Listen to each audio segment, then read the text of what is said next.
여러분들께서 격려를 해주신 덕분에 어제 유튜브 난리는 잘 마무리가 되었습니다. 무슨 날벼락인가 싶어가지고 어제 저는 그것 때문에 정신이 하나도 없었네요. 무사히 잘 넘어가서 다행이고 오늘 또 바로 영상으로 뛰어 들어가 보도록 하겠습니다. 미국 증시 보시면 일제히 상승하고 있습니다. 특히 나스닥 같은 경우는 엔비디아의 실적 호조에 힘입어가지고 크게 탄력을 받고 있는 모습. 달러 같은 경우는 약간의 약세. 비트코인 같은 경우는 횡보를 때려주고 있으나 알트코인들이 돌아가면서 펌핑을 때려주고 있습니다. 특히 AI 코인들. 여전히 강세를 보여주면서 높은 수익률을 자랑하고 있었는데요. 이러한 기세가 주말까지 이어질 수 있을 것인가 기대를 해보도록 하겠습니다. 오늘 첫 번째 소식은 연준 부의장 발언으로 시작을 합니다. 금리 인하에 대해서 여전히 말이 많은데요. 그는 이야기하기를 경제가 예상대로 움직이면은 올해부터 금리 인하를 시작하는 것이 적절해 보인다라는 발언을 했습니다. 그러면서 인플레이션에 대해서 빼놓지 않고 이야기를 하죠. 인플레이션 진전에 대해서 조심스럽게 낙관적인 견해를 갖고 있다. 그러면서 미국 경제에 부정적인 충격, 블랙스완 이벤트를 이야기하는 것이 아닌가 싶은데요. 아무튼 이 부정적인 충격이 발생할 경우 정책 당국은 경각심을 갖고 민첩하게 대응해야 된다라고 이야기를 했습니다. 민첩하게 금리를 내릴 준비를 하고 있다라고 저는 해석을 해보고 있는데, 국내 언론에도 잘 알려져 있는 미국의 상업부동산 위기, 은행 위기, 그리고 미국 개인들의 파산 등등 여기저기서 파열음이 나오고 있습니다. 그래서 이런 상황에 대해서 누구보다도 연준이 더 경계를 하고 있지 않을까. 그리고 미국의 경제적인 충격이 오게 된다면 증시가 또 크게 하락할 가능성이 있겠죠. 물론 대통령 선거를 앞두고 정말로 하락할지는 미지수입니다. 자, 근데 만약에 하락하게 될 경우 비트코인 가격은 오를 수 있다라고 비트코인 찬양론자인 맥스 카이저는 주장했습니다. 미국 증시버블 붕괴로 비트코인 50만 달러 돌파 전망. 현재 미국 주식 같은 경우는 상위 10%가 전체 증시 75%를 커버한다. 평균적으로 이 비중이 64%를 넘어서면 조정이 올 수 있다라고 이야기를 했습니다. 그렇기 때문에 조정이 왔을 때 자금들이 비트코인으로 이동할 수 있다라고 이야기를 하고 있는 것인데요. 그런데 미국 상위 10% 혹은 5%가 미국 전체 증시의 64% 이상을 차지하게 된 지는 꽤 됐습니다. 꽤 오래된 상황에서 아직까지 상승을 하고 있죠.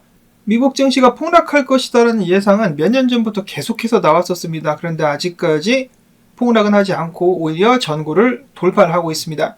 자, 그리고 만약에 미국 증시가 폭락한다라고 봤을 때 저번 전염병 사태 때 그때 그런 상황이 발생을 했었는데 비트코인도 떨어질 때는 같이 떨어질 가능성이 굉장히 높습니다. 특히나 마진콜 때문에 더 그럴 가능성이 높은데요. 전염병 사태 때 미국 증시 떡락했을 때 금 가격도 같이 엄청나게 떨어졌었습니다. 그래서 많은 사람들이 금 가격은 왜 떨어진 것이냐라고 물어봤을 때 전문가들은 이렇게 대답을 해 주었습니다. 월가의 투자자들 같은 경우 증시가 크게 떨어졌을 때 마진콜을 받게 되는데요. 즉 베팅이 틀렸으므로 손해를 메꿔야 된다는 것입니다. 그 손해를 메꾸기 위해서 들고 있는 자산 전부 다 갖다 팔아가지고 메꾼다라는 것이죠. 그래서 그때 금 ETF를 많이 들고 있었던 사람들이 손해를 메꾸기 위해서 금 ETF를 던졌고 그렇기 때문에 금 가격이 같이 떨어졌다라는 것입니다. 그렇기 때문에 만약에 미국 증시가 폭락하게 된다. 그럼 비트코인도 영향을 크게 받을 수 있다는 점을 기억을 해야 되겠습니다. 근데 그런 폭락 나왔을 때 그 폭락이 엄청난 기회가 되었었죠. 그래서 큰 기회를 잡고 싶다라면 오히려 폭락을 바라는 것이 맞을 수도 있겠습니다. 인생 역전의 찬스는 위기에서 온다 라는 것이겠죠. 다음으로 멍멍, 치컹치컹 어디선가 들려오는 개소리. 유로피언 중앙은행입니다. 그들은 비트코인 ETF 승인에도 불구하고 공정가치는 제로다. 비트코인은 아무런 가치가 없다라고 이야기를 하며 비트코인은 글로벌 탈중앙화 디지털 화폐라는 약속을 이행하지 못했으며 합법적인 거래에 거의 활용되고 있지 않다라고 멍멍했습니다. 본인 입으로 비트코인 ETF가 출시됐다는 것을 인정했음에도 불구하고 합법적인 거래에 활용이 되고 있지 않다라고 하면서 비트코인 매거진에 따르면 비트코인이 탈중앙화 디지털 화폐가 되겠다는 약속이 이루어지지 않은 증거로 비트코인 ETF를 들 수 있다 이런 식으로 이야기를 하기도 했었다라고 하네요. 아, 이거 진짜 또라이인가라는 생각이 드는데요. 그 와중에 유로, 다른 법정화폐들과 마찬가지로 비트코인 대비해가지고 가치가 99% 이상 하락하고 있습니다. 정말로 유로피언 중앙은행 너나 잘하세요. 너나 잘하시기를 바랍니다. 다음으로 센티멘트 측에서 이야기하기를 비트코인 지갑 숫자가 감소 추세인데 반해가지고 이더리움과 테더 같은 경우는 지갑 숫자가 사상 최고치에 달하고 있다. 이유가 무엇이겠느냐? 비트코인 장투자들 같은 경우는 비트코인을 직접적으로 보관하는 것이 부담스러워가지고 현물 ETF로 전환을 하는 것 같다. 그래서 비트코인 지갑 숫자가 준 것이 아니겠느냐? 아직 현물 ETF가 승인되지 않은, 출시되지 않은 이더리움과 테더 같은 경우는 관심이 높아짐에 따라서 지갑 숫자가 증가했다 라고 그들은 풀이를 했습니다. 이더리움 역시 ETF가 승인되게 되고 나면은 지갑 숫자가 줄지 않겠느냐. 근데 이더리움 같은 경우는 스테이킹을 또 할 수가 있는데, 그렇기 때문에 ETF 등등에서 이자를 주는 상품이 나오지 않는 한 현물 수요가 여전히 많지 않을까라고 예상을 해봅니다. 자, 그 다음에 비트코인 ETF 관련된 약간의 업데이트가 있습니다. 지난 1월 25일 이후로 계속해서 자금이 유입되기만 했었던 비트코인 현물 ETF에서 오늘 처음으로 자금이 전체적으로 빠져나갔다라고 하네요. 3,570만 달러 정도가 빠져나가는데, 보시면 여전히 그레이스케일 쪽에서 많이 던지고 있고, 다른 ETF들 같은 경우, 블랙록 같은 경우 지속적인 유입, 그 외에 별다른 움직임을 보이지 않는 ETF들도 많이 있는데요. 전체적으로 오늘 유출이 더 많았었다. 그만큼 그동안에는 그레이스케일의 매도를 감당할 수 있을 만큼의 수요가 있었는데 그 수요가 약간 주춤한 것이 아니겠느냐 생각을 해볼 수가 있겠습니다. 자, 이것이 한시적인 것일지 앞으로 수요가 계속해서 점차 줄어들 것인지 이것에 따라 가지고 비트코인 반감기 전에 조정 한번 나오게 될 수도 있겠죠. ADNR 분석가 같은 경우는 내가 예측했었던 대로 최근에 했었던 고점을 비트코인이 갱신했다. 그렇기 때문에 추가적인 하락이 나오게 될 수 있지 않겠느냐. 5300달러까지 한번 본다 라고 이야기를 했었고, 레몬 분석가 같은 경우는 내가 비트코인 상승한다라고 했더니 떨어졌다. 이번에는 내가 봤을 때 떨어질 것 같기 때문에 오히려 상승하지 않겠느냐라고 반장난으로다가 차트 분석을 공유를 하기도 했었습니다. 이러는 와중에 2월달도 어느샌가 마무리가 되어가고 있습니다. 시간 정말 빨리 가고 있는데 반감기가 정말 코앞까지 다가왔죠. 4월달에 예정이 되어 있는 반감기 정말 눈앞까지 다가왔기 때문에 반감기 전후로 과연 과거와 같은 변동성이 나올 수 있을 것인지 지켜봐야 될 것 같습니다. 아무래도 지금 상황에서는 비트코인 가격이 떨어져가지고 조정이 나와서 좀 매수할 수 있는 기회를 갖기를 바라는 사람들의 숫자가 굉장히 많겠죠. 과연 세력들은 이렇게 개미들이 원하는 바를 한번 이뤄줄 수 있을 것인지 앞으로 몇 달간 정말 장이 흥미진진할 것 같습니다. 자, 그 다음에 알트 시즌은 언제 오는 것이냐? 로만 분석가 같은 경우 비트코인 도미넌스가 51% 아래로 내려가게 될 경우 알트 시즌이 오게 될 것이다 라고 이야기를 하고 있습니다. 이 지지 구간을 깨고 쭉 떨어지게 된다면 정말 눈알이 돌아갈 정도의 알트 펌핑이 나오게 될 수가 있겠다. 그리고 이런 알트장을 지금 주도하려고 하고 있는 것이 이더리움이죠. 3,000달러 위에서의 안착을 위해 안간힘을 쓰고 있는 이더리움. 저스틴 선 같은 경우도 이더리움을 겁나게 매집을 하고 있다고 합니다. 저스틴 선 주소로 추정이 되는 이더리움 지갑 11만 3천 개를 보유하고 있다고 하는데요. 트론도 외면하고 BTT도 외면하고 이더리움을 선택하고 있는 저스틴 선.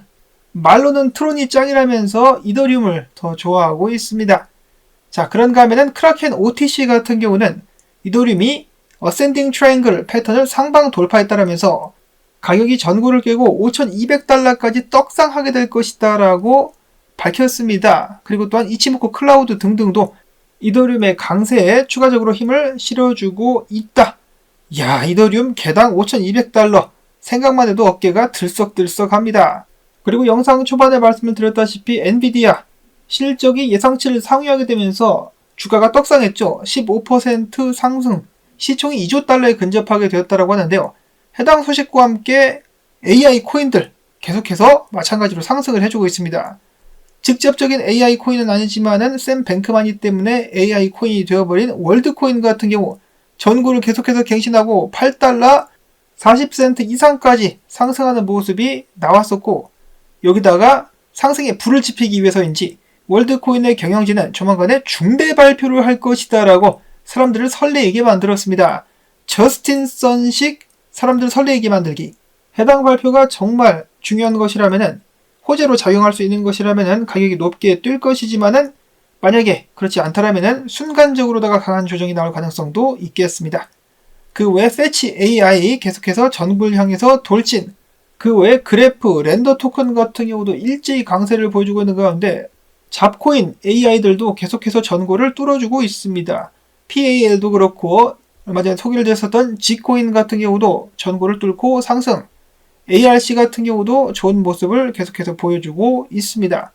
외에 다른 알트들도 주목할 만한 부분들이 있다고 하는데요. RDNT 코인 같은 경우도 지금 현재 저항을 두드리고 있는데 이걸 깨게 되면 50센트까지 상승할 수 있을 것이다.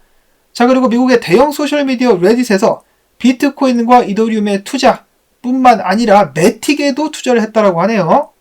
레딧이 대차 대조표에 매틱을 추가하게 되면서 매틱 가격 상승에 힘을 실어주고 있는 모습 또한 연출이 되기도 했었습니다. 그 외에 수시, 차트에서 강세가 보인다, 엄청난 상승 다이버전스가 보인다라고 언급이 되었었는데 영상을 만드는 도중에 이미 쏘고 있었습니다. 가격 상승 중인 수시, 그 다음에 카바 파이낸스 같은 경우도 저항을 뚫기만 한다면 추가적인 상승이 나올 수 있을 것. 이어서는 프랑스의 파리 프로축구팀이죠. 생제르맹이 칠리즈 검증자로 참여하게 된다는 소식 나왔었고, 칠리즈 같은 경우도 이어지는 강세 패턴인 불 플래그를 상방향 돌파하고 있는 모습 보여주고 있었습니다. 주말 동안에 상승 나올 수 있을 것인가. 그 다음에 엘리지 분석가 같은 경우는 개인적으로 레이븐 코인 좋아하지는 않지만 차트 모습이 괜찮아 보인다. 지속적인 상승 나올 수 있지 않겠느냐라는 예측을 했었고, 그 외에 닥터 프라핏 분석가 같은 경우는 나는 알트도 좀 한다. 온도 파이낸스 내가 24센트 때 사라고 했어 안 했어? R&DR 같은 경우도 내가 2달러 때 사라고 분명히 픽을 줬었어. 거기다가 매틱도 마찬가지였고 말이지. 나는 알트코인도 좀 친다. 내가 봤을 때 온도 파이낸스는 1달러까지 갈 것이다라고 이야기를 했습니다. 온도 파이낸스 픽을 1월 28일에 줬었다라고 딱 보여주고 있는 닥터 프라핏 분석가. 다음으로 비트맥스의 창업자 알서 헤이즈. 손절도 잘 치는 것으로 알려져 있습니다만은 맞출 때는 또 잘 맞추죠. 최근에는 솔라나와 파이코인 상승을 맞추기도 했었는데 그가 관심있게 지켜보고 있는 6개의 코인들이 있다라고 합니다. 첫 번째로는 탈중앙화 파생상품 거래 프로토콜인 GMX, 두 번째로는 디파이 수익률 프로토콜인 펜들, 세 번째로는 NFT 및 디파이 플랫폼인 엘릭서, 네 번째로는 레이어1 네트워크 플레어, 다섯 번째로는 스테이블 코인 USDE 발행사인 아테나랩스, 여섯 번째로는 블록체인 상호운용 프로토콜인 엑셀라를 관심 있는 프로젝트들로 지켜보고 있었다라고 합니다. 관심 있으신 분들은 참고를 해주실 수 있기를 바라고요. 자, 그리고 바이낸스 같은 경우는 BUSD 소각 및 BNB 소각을 통해 가지고 상승을 이끌어낼 수가 있었다라고 합니다. 그리고 뿐만 아니라 해당 코인들을 각각의 네이티브 네트워크에서 담보로 사용한다는 발표를 하기도 했었다라고 하는데요. 바이낸스 망한다 어쩐다 하더니 위기를 잘 넘기고 있는 모습입니다. 그러면 그동안에 상승하지 못했었던 BNB가 상승하는 것도 이상하진 않겠죠.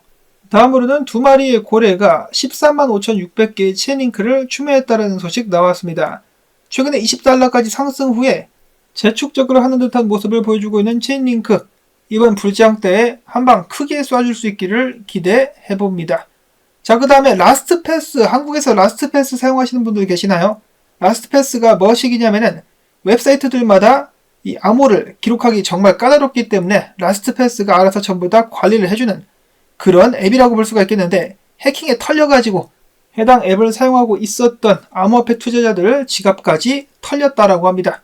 라스트패스 사용하지 않으시기를 바라고요. 그리고 제가 어제 펀딩에 관련된 기사 나왔을 때 이것이 최종 판결인가 싶어가지고 기사에서 꼼꼼히 읽어보고 최종 판결이라는 부분을 짚어드렸었는데요. 아직도 항소가 가능하다라고 하네요. 권도용 측 당연한 이야기겠지만 미국 가기 싫다고 항소를 준비하고 있다라고 밝혔습니다. 미국 가면은 인생 종치는데 안 가려고 안간힘을 쓰겠죠. 근데 뭐 대법원에서 명령을 내렸다라는데 뻐겨도 결국은 끌려가게 되지 않을까. 그런 의미에서 유일한 방법은 탈옥이다. 권도용 탈옥 가지야. 어느샌가 또다시 다가온 불타는 금요일. 한 주 마무리 잘 하실 수 있기를 바라고 이번 주말에 여러분들이 들고 계신 코인들 신나게 펌핑할 수 있기를 바라보며 나온 정보들이 도움되셨다면 토마토 채널 유지를 위해서 광조댓 가지야 광고 재생 및 클릭을 통해서 채널 지원 부탁을 드리며 저는 다음에 새로운 소식 가지고 또 인사를 드리도록 하겠습니다. 안녕히 계십시오.